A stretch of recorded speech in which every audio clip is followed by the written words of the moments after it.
Olá a todos, sejam bem-vindos a mais uma aula do meu curso PHP Orientado a Objetos. Eu sou o Bobrinha e nessa aula nós vamos aprender a trabalhar com algumas funções numéricas, as funções aí que eu mais utilizo durante o dia a dia. Então vamos lá, eu vou direto ao ponto, eu vou criar aqui uma variável chamada número, e essa minha variável vai guardar aqui o número, por enquanto, 5.000.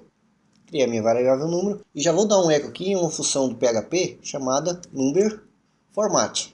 Então ele me pede aqui primeiro o número que eu quero formatar, então eu vou colocar aqui a minha variável número e vou dar uma vírgula, tá? Preste bastante atenção nisso, ele pede para mim ali o int, quantos decimais, tá? Eu vou colocar aqui 2, vou colocar mais uma vírgula, vou até dar um espaço aqui para ficar melhor, vou colocar entre aspas simples, outra vírgula, fora, eu vou colocar mais uma vírgula, aspas simples e vou colocar um ponto. Ctrl S aqui para salvar. Perceba que ele formatou ali o número para mim. Se eu pego aqui acima, deixa eu ver aqui. Venho aqui dar um eco apenas a minha variável número. Deixa eu concatenar aqui com BR. Perceba que o primeiro número é exibido para mim 5.000 sem formatação. E quando eu uso aí a função numberFormat, ele formata aí para mim. Então você pode também deixar claro aqui sem o ponto. Pode deixar aqui sem a vírgula. Ou pode colocar ponto aqui. Enfim, veja como fica melhor a sua exibição, tá? Faça alguns testes diferentes aí até chegar a um valor. Então, quando você tem um valor muito grande, fica muito difícil de você ler acima, tá? Sem estar formatado. Então aqui abaixo eu vou dar um eco em HR e já vou deixar salvo aqui em memória para adiantar aí nosso trabalho. Continuando aqui, eu vou criar uma variável chamada valor e essa minha variável valor vai guardar aqui o número 5.5 por enquanto. E a primeira função que eu vou apresentar aqui é uma função que ela vai arredondar o número para cima ou para baixo. Então já vou dar um eco direto na função round. E ele já coloca ali o valor para mim. Se eu vir aqui e der um eco, perceba que ele me exibiu 6, porque eu estou com 5.5.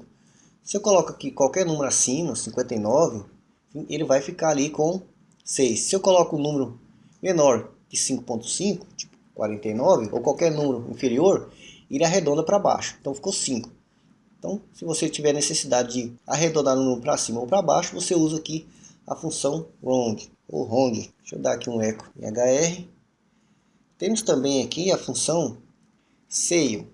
Então a função scale ele arredonda o número para cima. Deixa eu aqui dar um Ctrl S, perceba que ele me exibiu 6 ali. Independente aqui se é 1, perceba que o primeiro arredondou aqui para baixo, around. Perceba que ele mantém ali o valor sempre acima, não importa aqui a diferença, se é 1 ou se é 9, ele sempre vai arredondar para cima. E temos aqui uma função para arredondar para baixo, que é a floor. Já tem ali o nosso valor, Ctrl S está ali 5. Então independente aqui do valor ser maior, ele vai sempre arredondar para baixo. Então eu tenho ali 5.5, perceba que os dois primeiros, o primeiro arredonda tanto para cima quanto para baixo, o segundo arredonda somente para cima e o terceiro floor só arredonda para baixo. Deixa eu dar um HR aqui. Temos também uma função muito interessante, que é a função range, ou seja, para exibir números randômicos. Então eu já vou dar um eco direto aqui na função range. E ele pede o mínimo e o máximo. Por exemplo, eu quero exibir números aleatórios do 10, sei lá, ao 30. Se eu der um Ctrl S para salvar, perceba que ele me exibiu ali 22. Se eu atualizar aqui, deixa eu aumentar aqui o zoom. Então toda vez que eu atualizar, perceba que ele vai exibir um número diferente. Importante, ele não vai passar de 30. Ou seja, ele só vai exibir números entre 10 e 30. Então quando você quiser exibir números aleatórios, você pode utilizar ela. Isso é muito importante quando você quer gerar uma senha automática, uma senha numérica, gerar um nome de arquivo numérico, tá? De ordem aleatória. Então você pode utilizar a função range aí, ok? Então essas são as funções numéricas que eu mais utilizo e recomendo aí seu uso.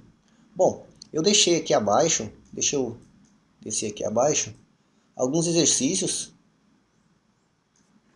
Caso você tenha interesse em fazer, pode acreditar que você tem total capacidade para responder qualquer um desses exercícios. Eu vou responder aqui o primeiro, mas eu recomendo que você siga e responda os outros também. É importante que você pratique. Só se aprende a programar programando. Só se aprende a programar de verdade na prática. Na teoria você não vai aprender.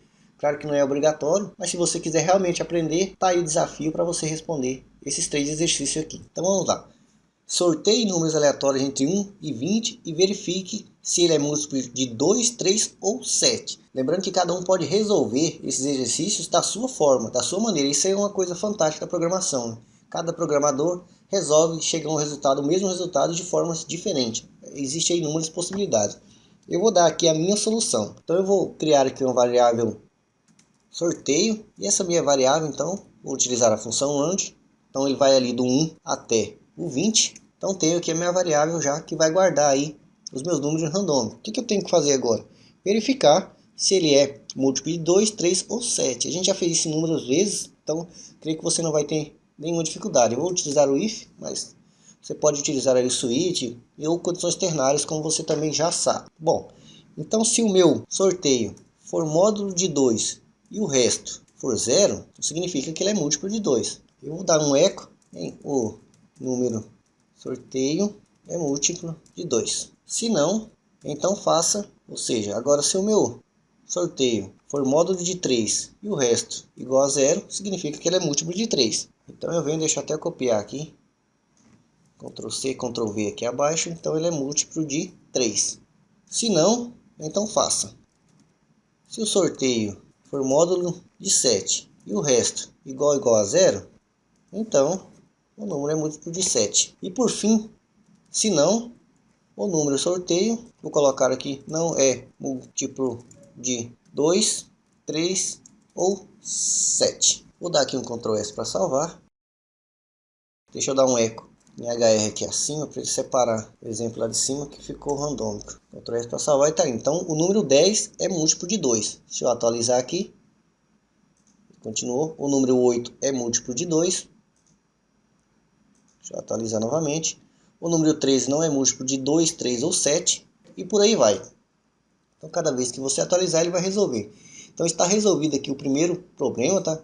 Como eu falei, existem outras formas de resolver o mesmo problema e chegar ao mesmo resultado. E é importante que você resolva de uma forma diferente. E resolva também os outros exercícios propostos aí. Tá? Vou deixar aqui em tela, pause o vídeo e tente resolver sozinho. Então espero aí que vocês tenham gostado e até a próxima aula.